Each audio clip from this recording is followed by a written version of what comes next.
collègues, un plan d'action ambitieux concernant la rénovation immobilière du parc des lycées de la région, mais aussi la construction de nouveaux établissements en fonction des dynamiques en œuvre sur notre territoire, s'avère être aujourd'hui plus que nécessaire.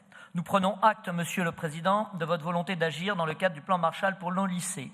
Même si l'effort budgétaire annuel est finalement à peine supérieur au cumul de celui des 2 ex-régions, à peine un peu plus de 5%, et même si avec l'élément de langage plan Marshall, vous choisissez de demeurer dans la communication facile, tout en nous refusant l'accès aux données de l'audit la semaine dernière.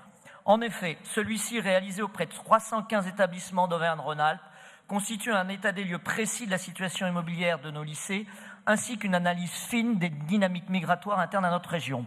Or, en commission, nous a été certes présenté un diaporama intéressant, celui que vous avez vu tout à l'heure, qui a un peu précisé les résultats de l'analyse des données de l'audit, mais celle-ci demeure, hélas, pour les commissaires, partielle et incomplète. Par exemple, quid des 58 lycées qui sont en mauvais état. Ce diaporama aurait de toute façon dû être mis à la disposition des commissaires avant la tenue de la commission la semaine dernière. Il était d'ailleurs pénible de constater que presque 2 ans après votre accession à la présidence de notre région, persiste la fâcheuse habitude de communiquer aux commissaires les rapports seulement 48 heures avant la tenue des commissions, au mieux.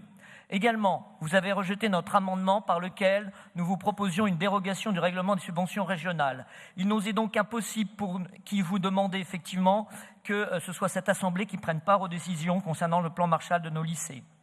Il nous est donc impossible de nous prononcer dans ces conditions sur les choix effectués par votre majorité qui sous-tendent ce PPI, fut-il bon. Donc nous ne participerons pas au vote. Et puisqu'il me reste quelques secondes, je voudrais rajouter que nous sommes les seuls à avoir une véritable démarche honnête dans cet hémicycle, car nous n'hésitons jamais à voter pour les autres amendements des autres groupes quand ils sont bons. Et vous, systématiquement, vous faites de l'opposition politicienne.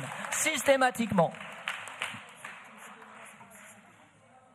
Madame Pfanner.